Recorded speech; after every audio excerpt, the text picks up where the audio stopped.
Flight attendant orders black sisters to sit on the floor, and moments later, a call from their CO dad fired her. But what she did to those girls before that call will haunt you. The flight attendant's voice cut through the cabin of Flight 1847 like a blade. I don't care if it was an accident. Girls like you need to learn respect. Get out of those seats right now and sit on the floor where you belong. The words hit 15-year-old Maya and her 13-year-old sister Jasmine like a physical assault. Maya's hands began to tremble. Jasmine's eyes filled with tears that she tried desperately to blink away. They sat frozen in their seats, row 12C and 12D, unable to process what they were hearing. And here's what nobody wants to talk about. Racial discrimination in 2025 isn't locked away in history museums or civil rights documentaries. It's happening right now, 30,000 feet in the air, in shopping malls, in classrooms, in every space where black people exist. And it's gotten more vicious than the civil rights era because back then, at least racists were honest about their hatred. Today it hides behind false politeness and manufactured justifications. Today it wears a uniform and a smile and calls itself policy while it destroys black children's dignity. Maya felt her heart drop into her stomach, but she wasn't surprised. Humiliated beyond words. But surprised? This was the 6th time this year someone had looked at her beautiful brown skin and her sisters and decided they deserved to be punished for simply existing. Before we continue with the story, welcome to Hyper Racism Channel, where we expose the truth about racial profiling of black people in America, truths the airline industry would rather keep hidden. They don't want us to reach a wide audience, but we're not backing down. Let's make sure the truth gets out. Be sure to share, like, and subscribe to this channel.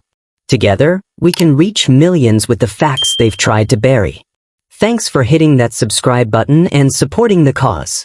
The scene on SkyWest Airlines Flight 1847 from Chicago to Atlanta looked like a nightmare trapped inside a metal tube. Maya clutched the armrest so hard her knuckles hurt. Jasmine pressed herself against the window, trying to make herself smaller, invisible. The cabin was packed with holiday travelers heading home for Christmas. Families with excited children. Business travelers typing on laptops. College students with headphones on.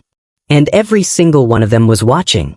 The flight attendant, a middle-aged white woman named Patricia Brennan, according to her name tag, stood in the aisle with her arms crossed over her juice-stained uniform.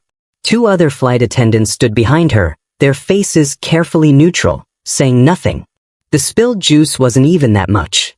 A few drops on Patricia's sleeve when Jasmine's hand had accidentally knocked the cup during turbulence. Both girls had immediately apologized. Had offered napkins. Had said sorry at least 10 times. But sorry wasn't enough. Not for Patricia Brennan. Not when the girls saying sorry were black. Maya's voice shook as she tried to explain. Ma'am, it was an accident. The plane hit turbulence and the cup just slipped. We're so sorry. Please, we didn't mean to. I know exactly what you meant to do, Patricia snapped. You people always have excuses. Now get on that floor before I have the captain turn this plane around. Around them, phones came out. Passengers started recording, their screens glowing in the dim cabin light. A businessman in 11A filmed from his seat. A woman across the aisle captured everything on her phone. A teenager 2 rows back held his camera steady, documenting every second of this humiliation. But not one person spoke up. Not one person said this is wrong. Not one person stood between these children and the flight attendant's cruelty. One elderly white woman in 13B looked like she might say something. She half stood from her seat, her mouth opening. But when Patricia shot her a warning glare, the woman sat back down and looked away. That's all it took. And the potential ally became another silent witness. Jasmine whispered, her voice breaking, Maya, what do we do? Maya didn't know. They were trapped at 30,000 feet with nowhere to run, nowhere to hide, and an authority figure who had decided their blackness was a crime that deserved punishment. Their Christmas trip to see their grandparents, the trip they'd been excited about for months, the first time they'd see Grandma Ruth and Grandpa James all year, was turning into a trauma they'd carry forever. I'm not going to ask again, Patricia said, her voice rising. Or I'm calling the captain and having you both arrested when we land. The word arrested made Jasmine start crying openly now. Maya put her arm around her little sister, trying to be brave even though her own tears were threatening to fall. Please, Maya said one more time. We're just trying to get to our grandparents for Christmas. Should have thought about that before you assaulted me, Patricia said, and the absurdity of calling an accidental juice spill during turbulence an assault would have been funny if it wasn't so terrifying. A man in 14C finally spoke up. His voice was hesitant but kind. Ma'am, they're just kids. Maybe we could just let this go? Patricia whirled on him. Sir, if you interfere with crew instructions, you'll be removed from this flight as well. Sit down and mind your business. The man sat down. Just like that. Another potential ally silenced. If you believe no child should ever be humiliated like this, keep watching. If you think racial discrimination on airplanes ended decades ago, you need to see what happens in the next few minutes. And if you've ever been treated like you don't belong somewhere because of the color of your skin, drop a comment below and tell us your story. We're reading every single one. Also tell us where you're watching from and what time it is right now because this story is reaching people everywhere. This doesn't end the way you think because we're exposing incidents that airlines don't want you to see. What happens next will shock you. But to understand how two good girls ended up being ordered to sit on an airplane floor like animals, you need to know who Maya and Jasmine Williams really are. Because this nightmare didn't start when that juice spilled. It started that morning in their home on the south side of Chicago, with excitement and Christmas dreams that would soon be shattered. Maya Williams was 15 years old, a sophomore at King College Prep High School, and one of the most responsible teenagers you'd ever meet.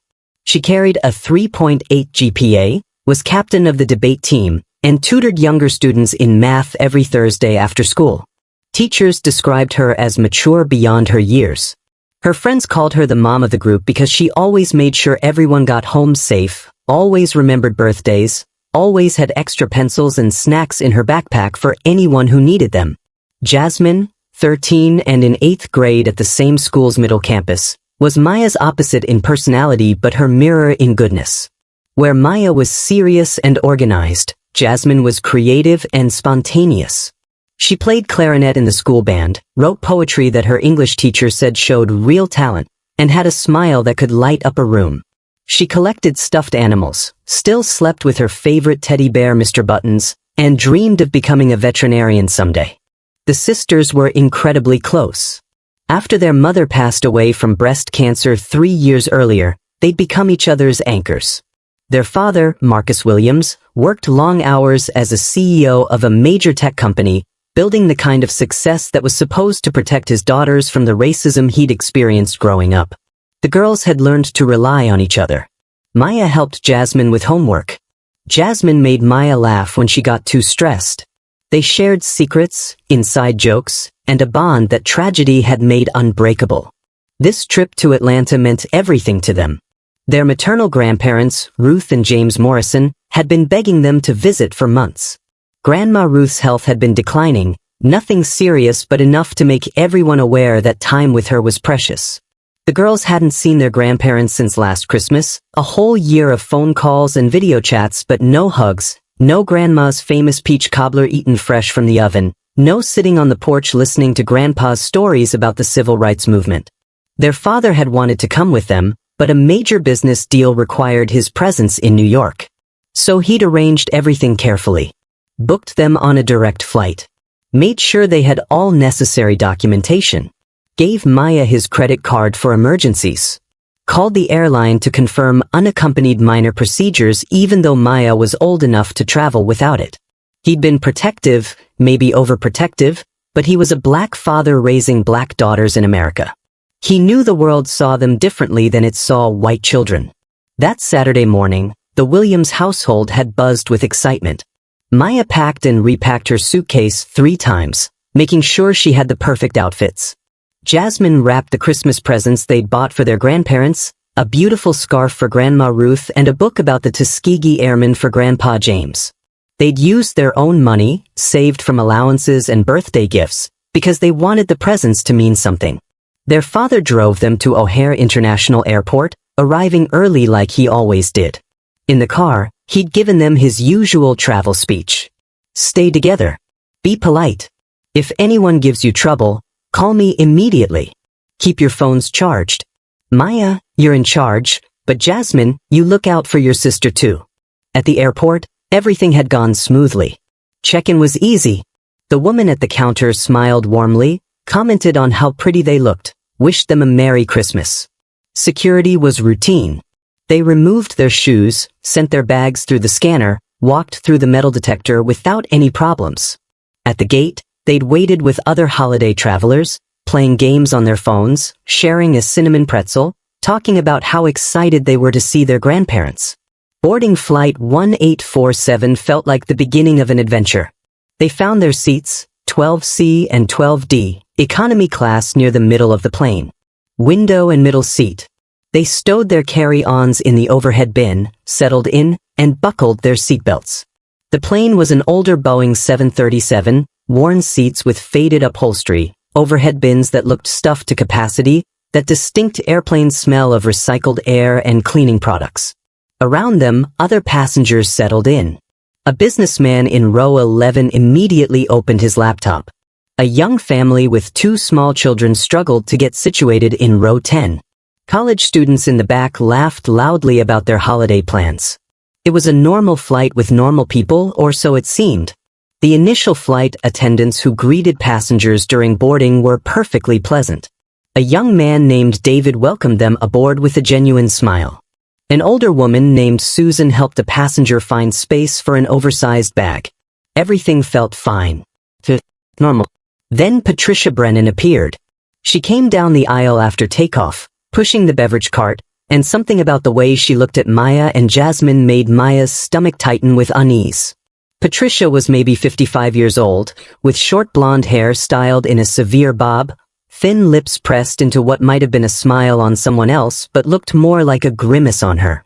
She wore her uniform like armor, every button fastened, every crease sharp, projecting authority and something else. Something cold. When she reached row 12, her eyes swept over the sisters with an expression Maya had seen before. That look that assessed and judged and found them lacking before they'd even spoken. That look that saw black teenagers and made assumptions. "What would you like to drink?" Patricia asked, but her tone wasn't friendly like it had been with the white passengers 2 rows up. It was flat. Suspicious. "Apple juice, please," Jasmine said politely. "Just water for me," Maya added. "Thank you."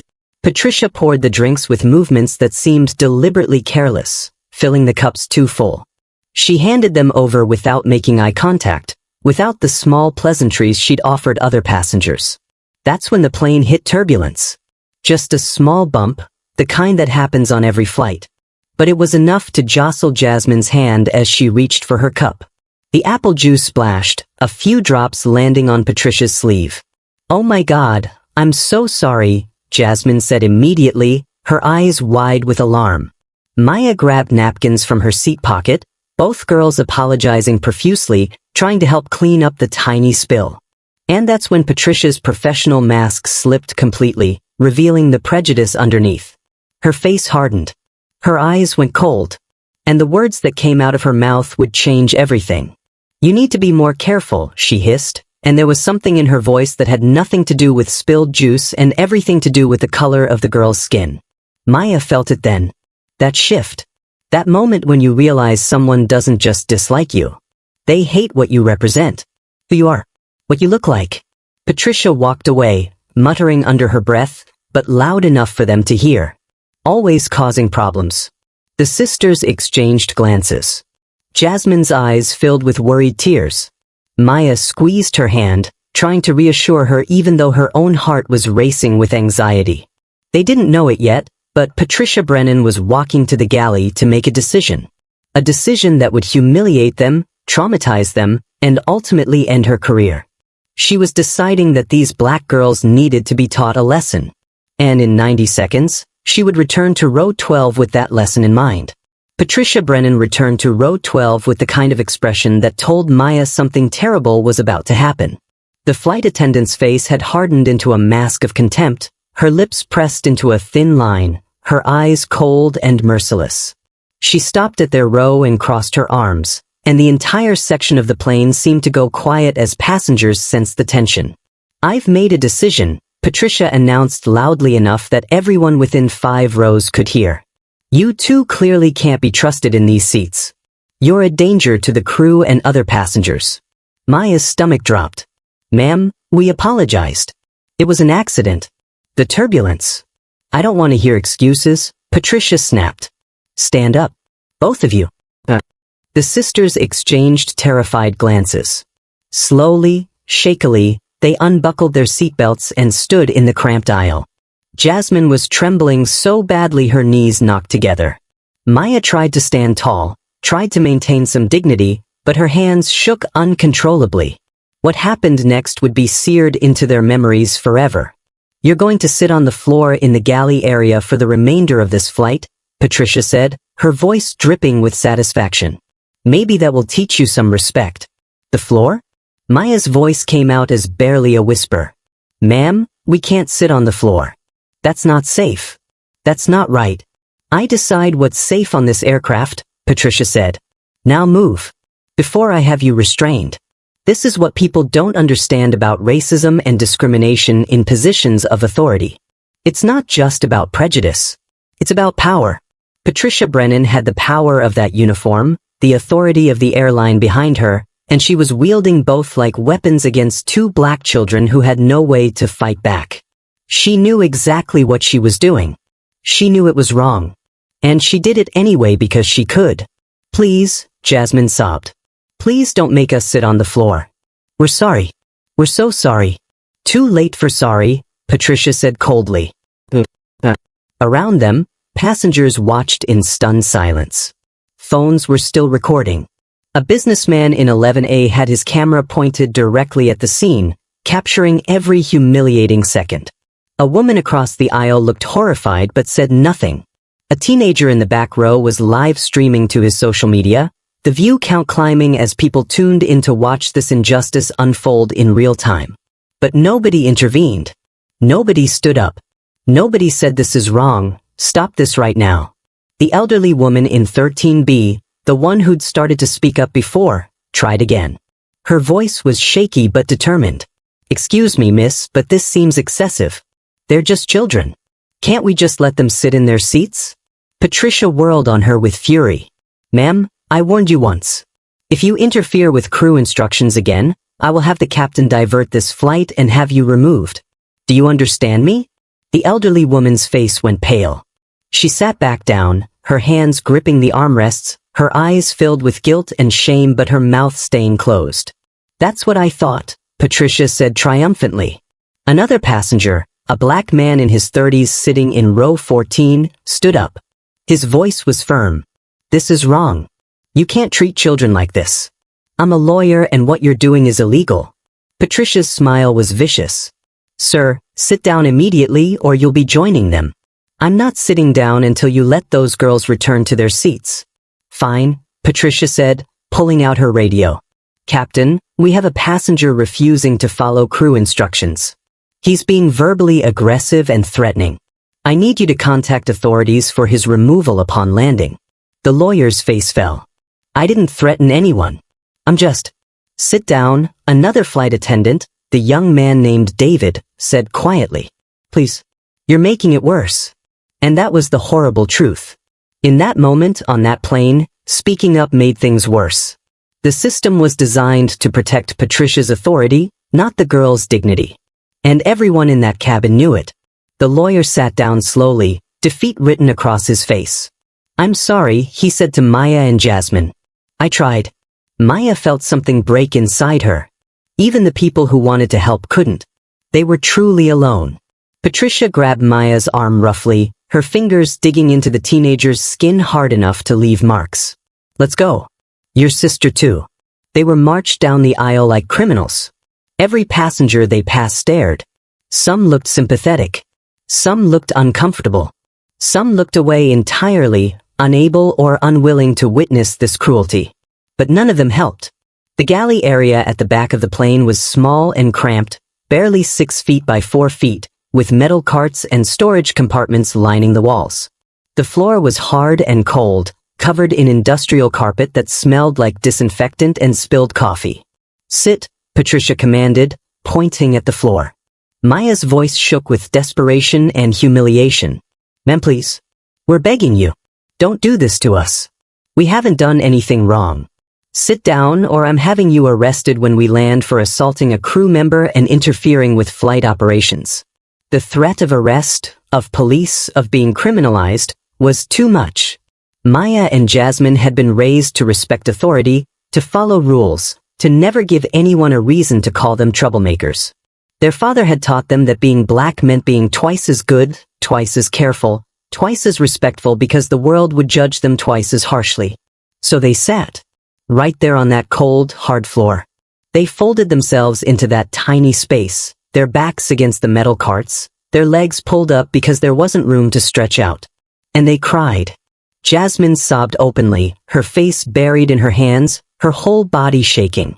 Maya wrapped her arms around her little sister, tears streaming down her own face, trying to provide comfort even though she had none to give. This was supposed to be a happy trip. A Christmas adventure. Their first time seeing their grandparents in a year. And instead, they were sitting on an airplane floor, humiliated and powerless, while dozens of people watched and did nothing. Patricia stood over them with her arms crossed, satisfaction evident in her expression. "Maybe next time you'll think twice before disrespecting crew members." "We didn't disrespect you," Maya said through her tears. "We apologized. It was an accident." "That's your perspective," Patricia said. "My perspective is that you people never take responsibility for your actions. You people." Those two words contained everything. Every racist assumption.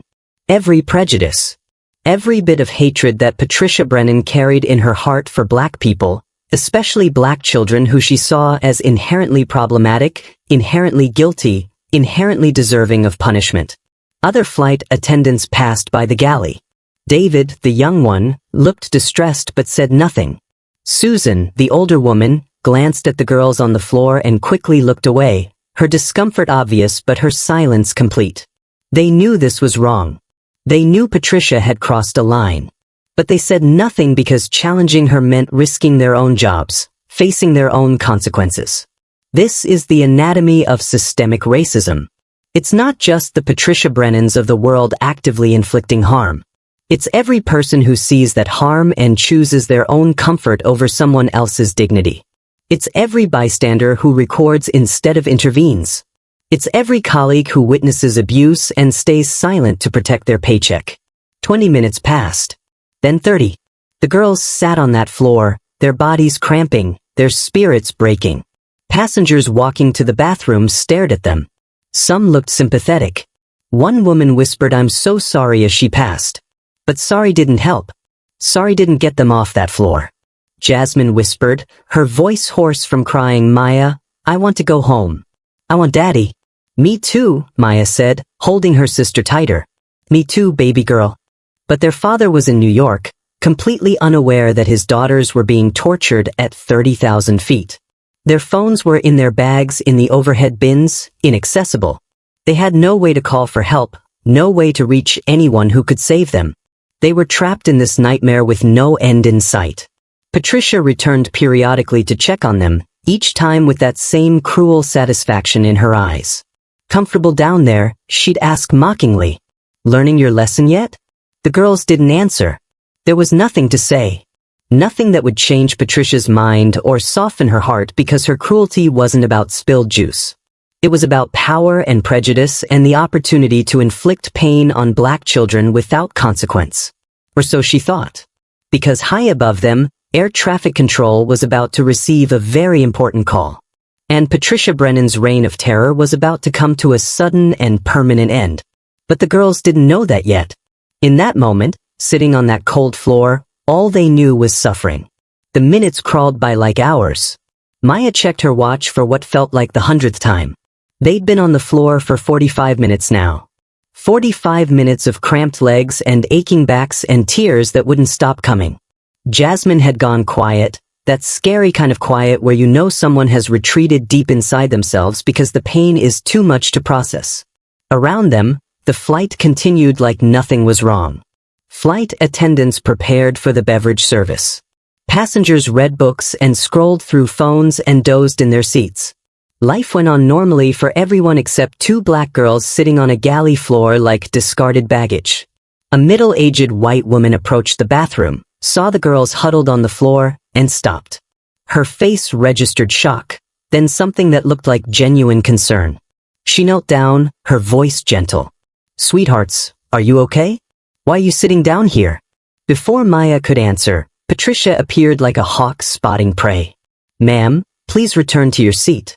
These passengers are being disciplined for misconduct." Misconduct? The woman looked between Patricia and the crying girls. They're children. What could they possibly have done to deserve this? "That's not your concern," Patricia said, her voice hardening. "Return to your seat now or I'll add you to the incident report. But this isn't right. You can't just make children sit on the floor. That's inhumane." Patricia stepped closer, using her height and authority to intimidate. "Ma'am, you are interfering with flight crew duties. Under federal aviation regulations, I can have you arrested for that. Is that what you want? To be arrested and banned from flying?" The woman's resolve crumbled. She looked at the girls with genuine anguish in her eyes. "I'm sorry," she whispered. "I'm so sorry." Then she walked back to her seat, her head down. Another witness turned silent by fear of consequences. This happened 3 more times. 3 more passengers tried to intervene. A young black woman in her 20s who looked like she might be a college student. An older Hispanic man who said he had daughters their age. A white teenager who said this looked like abuse. And every single time, Patricia shut them down with threats. Federal regulations. Banned from flying. Criminal charges. The words were weapons that she wielded expertly, and each time, the would-be allies retreated. The businessman in 11A was still recording. He'd been filming for almost an hour now, his phone battery probably running low, but he kept the camera pointed at the galley entrance where anyone could see the girls on the floor. His face showed disgust but his mouth stayed closed. He was documenting the injustice but not stopping it, and maybe he thought that was enough. Maybe he thought his video would lead to consequences later. But later didn't help Maya and Jasmine right now. This is what we need to talk about when we discuss racial discrimination and the bystander effect. We live in an age where everyone has a camera, where everything gets posted online, where millions of people will watch and express outrage after the fact. But in the moment when intervention could actually help, when speaking up could actually stop the harm, people stay silent. They film instead of act. They document instead of defend. And victims suffer while witnesses collect evidence for social media posts they'll make later about how terrible it all was. Jasmine started shaking. Not crying anymore, just trembling like she was freezing even though the cabin temperature was normal. Maya recognized the signs of her sister going into shock, the same way she had at their mother's funeral when the reality became too overwhelming to process. "Jazz," Maya whispered, rubbing her sister's arms. "Stay with me, okay? Stay with me." "I can't do this anymore," Jasmine said, her voice flat and distant. "I can't, Maya. I just can't." "Yes, you can. We're going to get through this. Daddy will call soon to check on us. He always calls. And when he does, we're going to tell him everything." But their phones were in the overhead bin in row 12. Inaccessible. Even if their father called, they wouldn't hear it ring. They wouldn't be able to answer. They were completely cut off from help, from family, from anyone who could save them. Patricia walked by again, this time with the beverage cart, serving drinks to other passengers. She glanced at the girls on the floor and smiled. That smile would haunt Maya forever. It was a smile of pure satisfaction, the expression of someone who enjoyed inflicting suffering on people she considered beneath her. A flight attendant named Susan finally approached. She was the older woman who'd been kind during boarding, and now she looked deeply uncomfortable. She knelt near the girls but didn't quite meet their eyes. "Listen," she said quietly. "I brought you some water and crackers. I know you must be hungry." She set down 2 bottles of water and a package of crackers, then started to walk away. "Wait," Maya called out. "Please, can you help us? This isn't right. We didn't do anything wrong." Susan's face crumpled with guilt, but she shook her head. "I can't. Patricia is the senior flight attendant on this crew. If I contradict her, I'll lose my job. I have grandchildren to support. I'm so sorry, but I can't help you. And she walked away. Another person who knew this was wrong but chose their own security over two children's dignity. Another link in the chain of complicity that allowed racism to flourish. The flight had been in the air for an hour and 15 minutes. They had another hour to go before landing in Atlanta. Another 60 minutes of sitting on this floor, of being stared at, of being humiliated. Jasmine had stopped responding to Maya's attempts at comfort. She just sat there, staring at nothing, her mind somewhere far away where the pain couldn't reach. Maya had seen trauma before. She'd watched her mother slip away from cancer, had held Jasmine through the worst of that grief. She knew what psychological breaking looked like.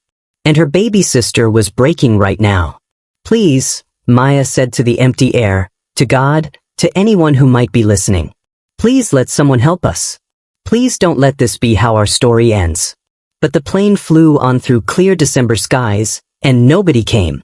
The passengers in their comfortable seats looked away. The flight attendants protected their jobs. The pilot stayed safely behind the cockpit door, unaware that two children were being tortured in his aircraft. And on the floor of that galley, Maya and Jasmine Williams learned the cruelest lesson of all. Sometimes being good isn't enough. Sometimes following all the rules doesn't protect you. Sometimes your humanity gets stripped away and all the witnesses in the world won't help if they're too afraid or too complicit to intervene. Patricia walked by one more time, her voice sugary sweet and dripping with false concern. How are we doing down there, girls? Ready to apologize for real now? Maya looked up at her, and in that moment, something changed in the teenager's eyes. The fear was still there. The pain and humiliation were still there. But something else emerged too. A cold, hard anger. A determination that this woman would not break them completely. That someday, somehow, Patricia Brennan would answer for what she'd done. We have nothing to apologize for, Maya said clearly. And when my father finds out what you did to us, you're going to regret every second of this. Patricia laughed. Your father? Honey, your father isn't here. Nobody's coming to save you. The sooner you accept that, the easier this will be. But Patricia Brennan was wrong. Because at that very moment, 35,000 feet below them, Marcus Williams was wrapping up his business meeting in New York. And in exactly 23 minutes, he would call his daughter to check on their flight. And everything would change. An hour and 20 minutes into the flight, Maya's legs had gone completely numb. She tried to shift positions, but there wasn't enough space. The metal edge of a storage cart pressed into her back. Her tailbone ached from the hard floor. Next to her, Jasmine had curled into a ball, her head resting on Maya's shoulder, her breathing shallow and uneven. This kind of treatment, this deliberate dehumanization, has roots that go back generations. When Patricia Brennan looked at these two black girls and decided they deserved to sit on the floor, she was pulling from a long history of white authority figures punishing black bodies for perceived infractions. It echoed segregation-era tactics where black people were forced to give up seats, to move to the back, to accept lesser accommodations simply because of their skin color. The methods have evolved, but the mindset remains unchanged in too many hearts. A young mother walked past with her toddler, heading to the bathroom. The little boy, maybe 3 years old, pointed at the girls on the floor. Mommy, why are those big girls sitting there? The mother's face flushed with embarrassment. Shush, sweetie. Don't point. Just keep walking. But why? The child persisted with that innocent confusion that children have when they witness injustice. That looks uncomfortable. Are they okay? The mother hurried past without answering, pulling her son along. Even a toddler could see this was wrong. Even a 3-year-old recognized the cruelty. But his mother, like everyone else, chose silence. Maya watched this interaction and felt something inside her shatter further. If a child could see how wrong this was, then every adult on this plane knew. They all knew. And they all chose to do nothing. Patricia returned with a clipboard, pretending to check inventory in the galley. She stepped over the girls' legs without acknowledgement, like they were objects instead of human beings. Maya noticed that Patricia made sure to step close enough that her shoe bumped Jasmine's foot, a petty cruelty that served no purpose except to remind them of her power. How much longer? Jasmine whispered, her voice barely audible. Maybe 30 more minutes until we land, Maya said, though she had no idea if that was true. Time had become meaningless in this nightmare. I don't think I can make it 30 more minutes. Yes, you can. We're Williams girls. We're strong. Mom taught us that, remember? When things get hard, we get harder. But Jasmine didn't respond. The mention of their mother, of the woman who'd raised them to be proud and dignified, only made this humiliation more unbearable. What would their mother think if she could see them now? Her beautiful daughters, her pride and joy, sitting on an airplane floor like trash. The drink service continued throughout the cabin. Maya could hear Patricia's voice changing as she moved between passengers. Warm and friendly with white passengers. Curt and cold with the few other black passengers on board. The racism wasn't even subtle. It was blatant, practiced, refined over years of getting away with it. David, the young flight attendant, passed by the galley and paused. He glanced at the girls, opened his mouth like he might say something, then closed it again. His face showed genuine distress, but his feet kept moving. He disappeared into the forward galley, another person who saw wrong and chose comfort over courage. This is airline discrimination at its most insidious. Not written into policy but embedded in culture. Not officially sanctioned but tacitly allowed through silence and inaction. Patricia Brennan had probably done this before. Maybe not exactly this, but variations of it. Maybe she'd made other black passengers move seats. Maybe she'd denied them service. Maybe she'd filed false reports about them being disruptive. And nobody had stopped her because the system protects its own, especially when victims are black and powerless. Maya's phone, trapped in her bag in the overhead bin 30 rows away, buzzed with an incoming call. She couldn't hear it.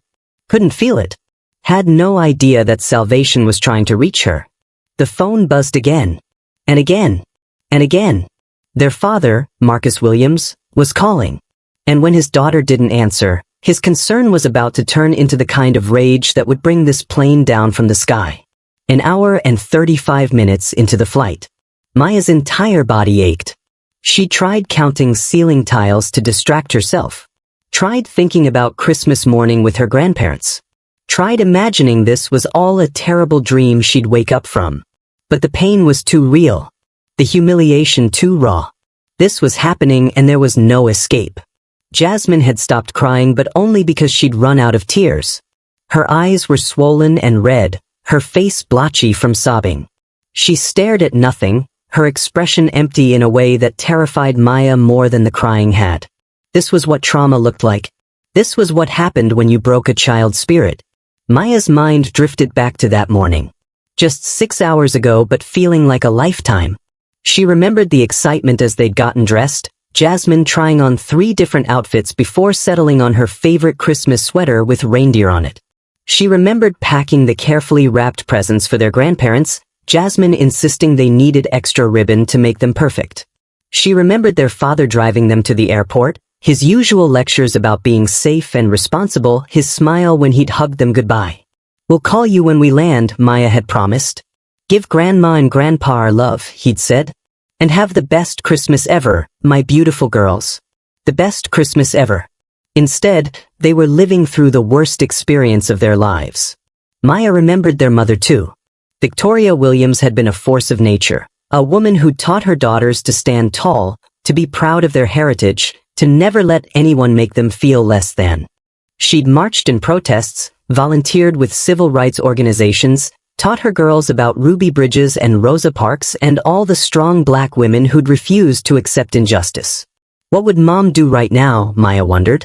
Would she sit here quietly on this floor? Would she accept this treatment? Victoria Williams would have fought back. She would have demanded to speak to the captain. She would have refused to be dehumanized. She would have made such a scene that Patricia Brennan would have had no choice but to back down. But Maya wasn't her mother. Maya was 15 years old and scared and trapped at 30,000 feet with an authority figure who had all the power. And fighting back, she'd learned today, just made things worse. A businessman walked past, the same one from 11A who'd been recording everything. He'd finally put his phone away, his battery probably dead. He glanced down at the girls, and for a moment, Maya thought she saw shame in his eyes. But he kept walking to the bathroom, kept his mouth shut, kept his assistance to himself.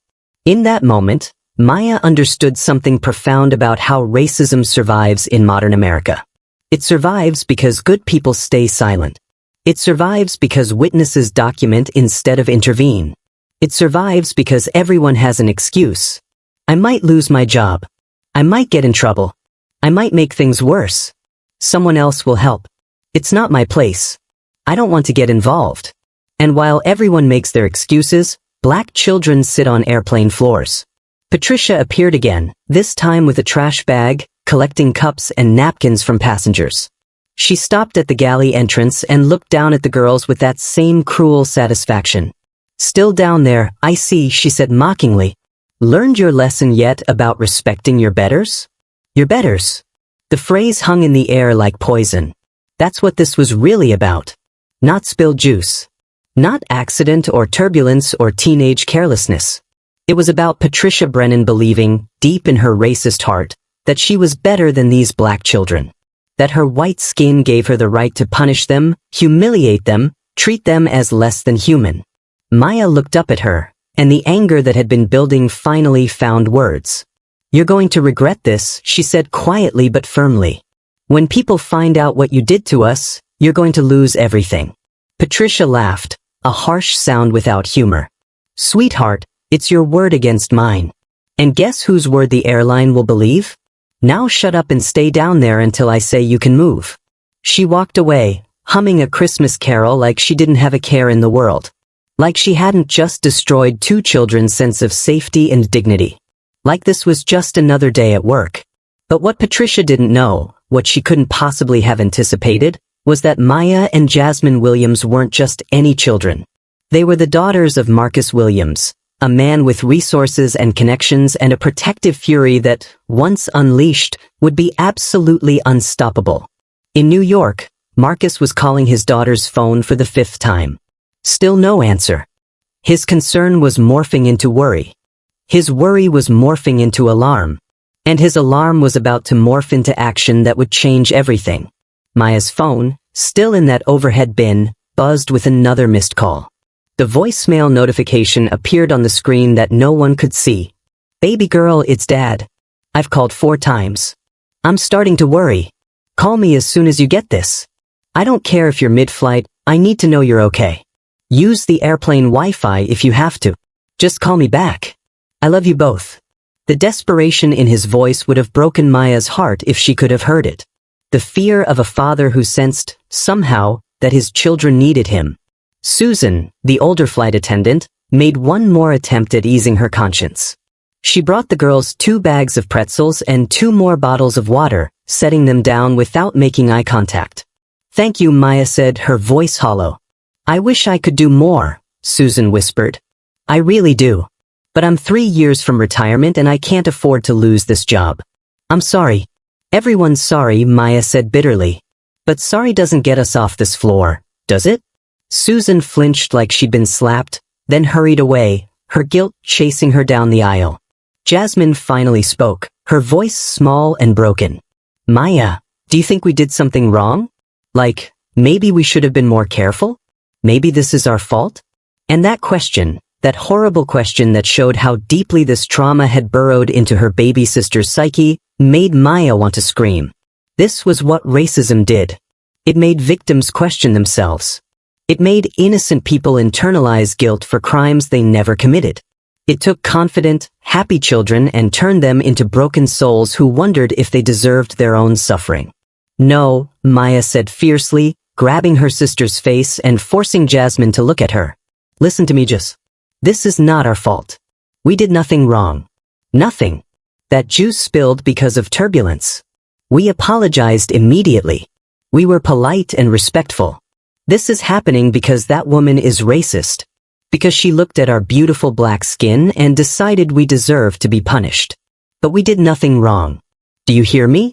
Jasmine nodded weakly, but Maya could see the damage had been done. This day would scar her sister in ways that might never fully heal. The plane began its initial descent into Atlanta. The captain's voice came over the intercom, smooth and professional. Ladies and gentlemen, we've begun our descent into Hartsfield-Jackson Atlanta International Airport. We should be on the ground in approximately 15 minutes. Flight attendants, prepare the cabin for landing. 15 more minutes. Just 15 more minutes of this nightmare. But Maya and Jasmine didn't know that those would be the longest and most important 15 minutes of this entire ordeal. They didn't know that their father had finally gotten through to someone at the airline. They didn't know that a phone call was about to be made to the cockpit that would change everything. They only knew that they were exhausted, traumatized, and broken. And that 15 more minutes on this floor felt like an eternity they might not survive with their spirits intact. Patricia walked past one final time, her voice sugary sweet with false kindness. Almost there, girls? Then you can get up and slink off this plane back to wherever you came from. Maya didn't respond. There was nothing left to say.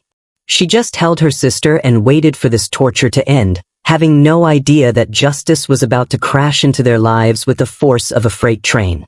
Maya's phone, still buried in her carry-on in the overhead bin, began vibrating again. This time it didn't stop. It rang and rang, the persistent buzz that meant someone desperately needed to reach her. But she couldn't hear it over the engine noise and cabin chatter, couldn't feel it from 30 rows away, had no idea that her father's concern had escalated to full panic. In a conference room in Manhattan, Marcus Williams stood at the window overlooking the city, his phone pressed to his ear, listening to his daughter's voicemail for the 6th time. His business partners had left an hour ago. The Nakamoto deal they'd been discussing seemed meaningless now. Something was wrong. A father knows. Some instinct, some connection between parent and child that transcends distance, was screaming at him that his girls needed him. He tried Jasmine's phone. Straight to voicemail. He tried Maya again. Nothing. Flight 1847 from Chicago to Atlanta should have been mid-flight right now. The girls should have been texting him updates, sending him pictures, complaining about airplane food. Radio silence wasn't like them. Especially not from Maya, his responsible daughter who always kept him informed. Marcus pulled up the airline's app on his phone. Flight 1847 was on time, in the air, scheduled to land in 20 minutes. Everything looked normal on the tracking screen. But nothing felt normal. His hands shook as he dialed a number he'd hoped never to use. Robert Chen answered on the second ring. Chen was the executive vice president of operations for SkyWest Airlines, and more importantly, he owed Marcus a favor from a business deal 2 years ago. Marcus, what can I do for you? Robert, I need you to contact Flight 1847 immediately. My daughters are on that plane and I can't reach them. I'm sure they're fine, Marcus. Kids forget to charge their phones or maybe they're sleeping. Both phones? Both girls? Marcus's voice rose. Robert, I'm telling you something's wrong. I need you to have the captain check on them. There was a pause. Then Chen's voice returned, more serious now. Give me their seat numbers. 12C and 12D. Maya and Jasmine Williams. They're 15 and 13. Please, Robert. Just have someone check on them. Hold on. The next 2 minutes were the longest of Marcus Williams's life. He could hear typing on the other end, voices in the background at Chen's office. His heart hammered against his ribs. His gut told him his daughters were in trouble, and a father's gut is rarely wrong. Chen came back on the line, and his voice had changed completely. Marcus, I'm looking at the flight manifest and incident reports. There's a notation here. 2 passengers in 12C and 12D were moved due to behavioral issues. Marcus's blood went cold. Behavioral issues? My daughters?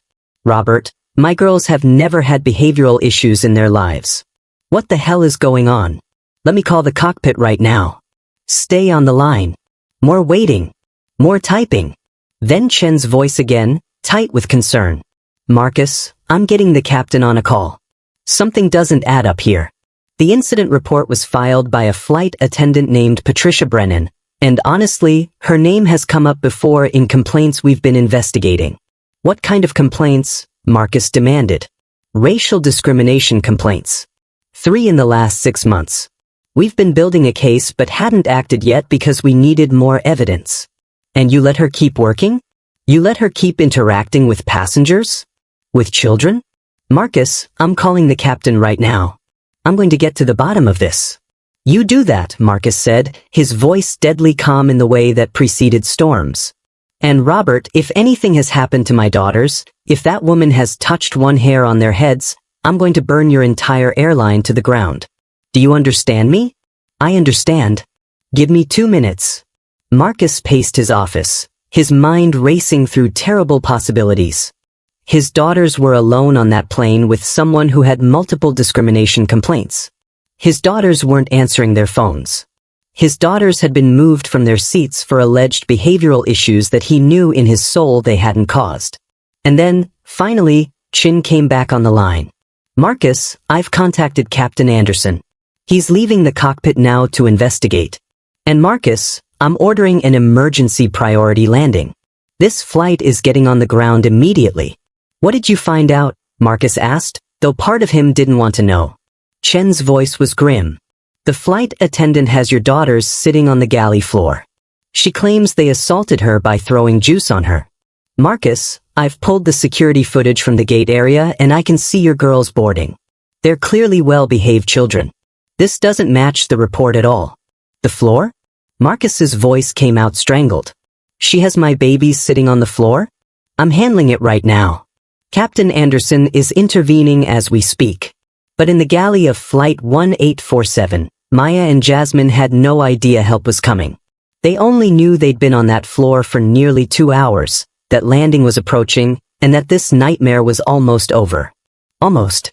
Patricia walked past one more time, and Maya, gathering every ounce of courage she had left, spoke up. Can we please go back to our seats for landing? We need to buckle in.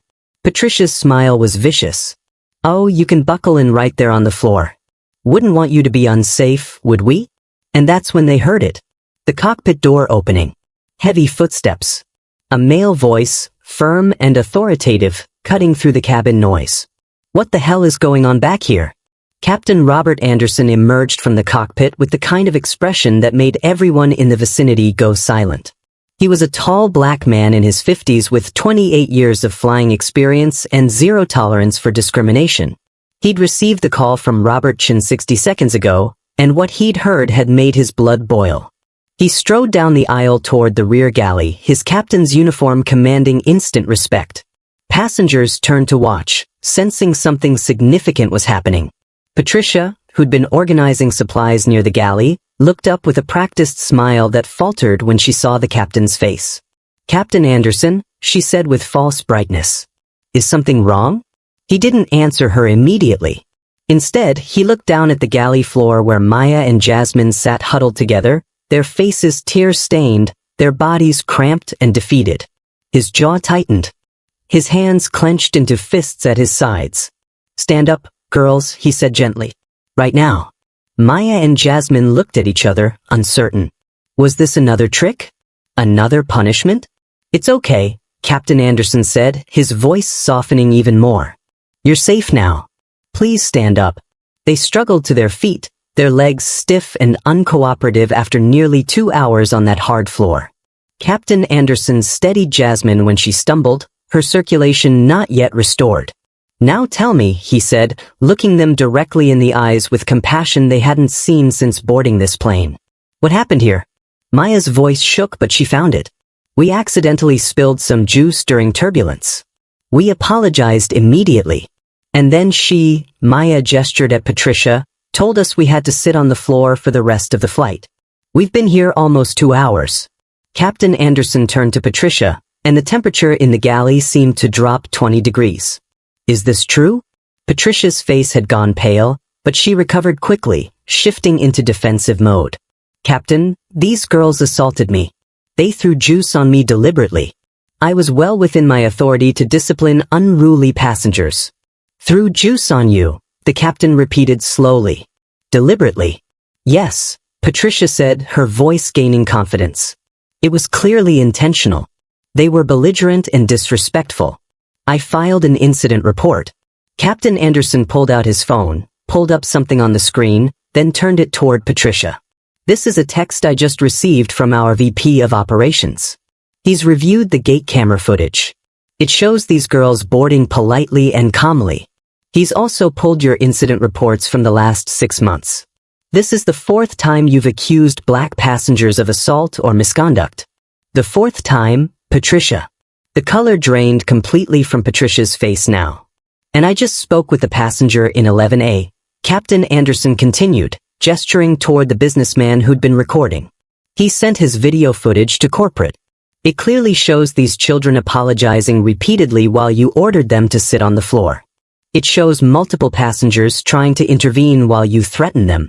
It shows you engaging in what appears to be racially motivated harassment of minors.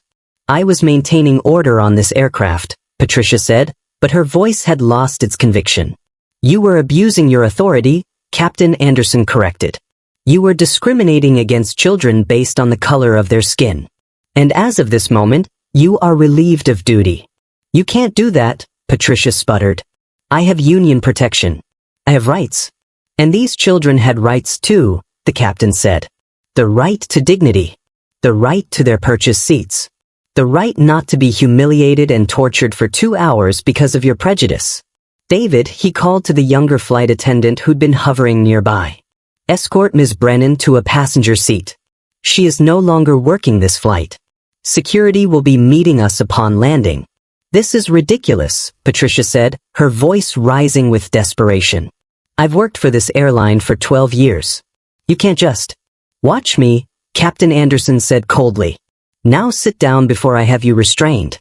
David, looking relieved that someone had finally intervened, guided a protesting Patricia toward an empty seat in the back. Other flight attendants watched with mixed expressions. Some looked shocked. Susan looked guilty. But everyone stayed quiet. Captain Anderson turned back to Maya and Jasmine, his expression softening again. Come with me, girls. Let's get you back to your proper seats. He walked them down the aisle, and as they passed, passengers stared. Some looked ashamed. The elderly woman in 13B had tears running down her face. The lawyer in 14 nodded with grim satisfaction. And every single person with a phone started typing, posting, sharing what they'd just witnessed. Captain Anderson personally helped the girls gather their belongings from the overhead bin, handed them their phones, and made sure they were comfortable in their original seats. Your father is on the phone with our operations center, he said quietly. He knows what happened. He's waiting for your call. Maya grabbed her phone with shaking hands. 17 missed calls from Dad. 12 text messages. She hit call back, and her father answered before the first ring finished. Baby girl, his voice cracked with emotion and rage. Are you okay? Is your sister okay?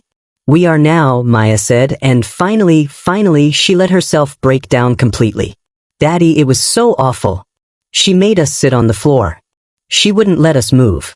Nobody would help us. I know, baby. I know. And that woman is never going to hurt anyone again. I promise you that. In the back of the plane, Patricia Brennan sat in her assigned seat, watching her career, her reputation, and her freedom crumble around her. And she still didn't understand that the real reckoning was only just beginning. Flight 1847 landed in Atlanta with emergency vehicles waiting on the tarmac. Police, airport security, and SkyWest Airlines executives boarded before any passengers were allowed to deplane. Patricia Brennan was escorted off in handcuffs while passengers filmed and posted to social media in real time. The hashtag Patricia Brennan is racist was trending within 20 minutes. But the investigation that followed revealed something far worse than one flight attendant's cruelty. It revealed a pattern. Robert Chen personally led the internal review, and what his team uncovered made national news. Patricia Brennan had been with SkyWest for 12 years, and during that time, she'd filed 47 incident reports against passengers. 41 of those passengers were black. The pattern was undeniable and damning. Former passengers started coming forward. A black businessman who'd been forced to show his first-class ticket 3 times. A black family who'd been accused of stealing blankets. A black teenager traveling alone who Patricia had reported as suspicious to security, causing him to miss his connection while being questioned. And most heartbreaking, a 10-year-old black girl who'd wet herself because Patricia refused to let her use the bathroom, claiming she was being disruptive. Every story followed the same template. Black passengers. False accusations. Excessive punishment. And a system that had allowed it to continue for over a decade because complaints had been filed, noted, but never acted upon with real consequences. The Department of Transportation opened a federal investigation. Civil rights organizations demanded accountability. The NAACP filed a class action lawsuit on behalf of all passengers Patricia had discriminated against. And the videos from Flight 1847, showing two terrified children sitting on a floor while passengers watched and filmed, went viral with over 50 million views in 48 hours. SkyWest Airlines held a press conference. The CEO, looking shaken, announced that Patricia Brennan had been terminated immediately and would face criminal charges for child endangerment and assault. But he also admitted what nobody wanted to say out loud. The airline had failed. They'd received complaints about Patricia for years. They'd documented her pattern of discrimination. And they'd done nothing because addressing it meant admitting they had a racism problem. 3 other flight attendants who'd supported Patricia's actions were also fired. Susan, the older attendant who'd brought water but refused to truly help, was given a formal reprimand and mandatory retraining. David received praise for following the captain's orders but criticism for his earlier silence. The airline announced sweeping policy changes. Mandatory anti-racism training. Independent oversight committees. Clear reporting procedures for discrimination. Financial compensation for victims. But for Maya and Jasmine Williams, no policy change could erase what they'd endured. No apology could give them back their innocence. Patricia Brennan was banned from working in the airline industry for life. Her flight attendant certification was permanently revoked. She faced criminal charges for child endangerment and civil rights violations, charges that would follow her forever. The justice system, for once, worked exactly as it should have. SkyWest Airlines paid Maya and Jasmine Williams $3 million in damages. $1.5 million each. Money that would pay for college, for therapy, for the future their father had always wanted them to have. But money couldn't buy back what they'd lost on that flight. 6 months later, Maya still had nightmares about being trapped in small spaces. She'd developed anxiety about flying that required therapy to manage. The confident, outgoing teenager who'd captained her debate team now struggled with public speaking, her voice shaking whenever she had to stand in front of crowds. Jasmine stopped playing clarinet. The instrument sat in its case, untouched, because music reminded her of that Christmas trip that never happened the way it was supposed to. She saw a therapist twice a week for PTSD. At 13 years old, she'd learned that the world could be cruel in ways that no child should ever have to understand. They did eventually make it to their grandparents' house that Christmas, their father flying them on a private jet because none of them could bear the thought of a commercial flight. Grandma Ruth held them and cried. Grandpa James, who'd marched with Dr. King in the 60s, sat them down and shared his own stories of discrimination, trying to help them understand they weren't alone in this pain. Marcus Williams kept his promise. He didn't just seek justice for his daughters. He established the Williams Foundation for Airline Passenger Rights, a nonprofit that provides legal support for travelers who experience discrimination. He became an advocate, using his wealth and influence to push for systemic change. But late at night, when he checked on his sleeping daughters, he saw the cost of that December day in the tension in their faces, even in sleep. Justice had been served. Policies had changed. Patricia Brennan had paid a price. But his babies had scars that might never fully heal. Some victories, he realized, come too late to prevent the wounds. And that was the hardest truth of all. If this story broke your heart, if it made you angry, if it reminded you that racial discrimination isn't history but present reality, then don't just watch and move on. Hit that like button right now. Subscribe to this channel because we're committed to exposing injustice and demanding change. Drop a comment below sharing your own experience with discrimination or simply letting us know where you're watching from and what time it is.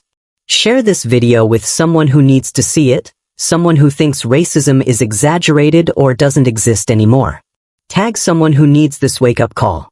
And most importantly, if you witness discrimination happening, don't just record it. Intervene. Speak up. Be the person those bystanders on Flight 1847 should have been. Because silence is complicity, and change only happens when good people refuse to stay silent. Thank you for watching. Thank you for caring. And remember, Maya and Jasmine's story isn't just their story. It's a mirror showing us who we are as a society and who we need to become. Don't look away.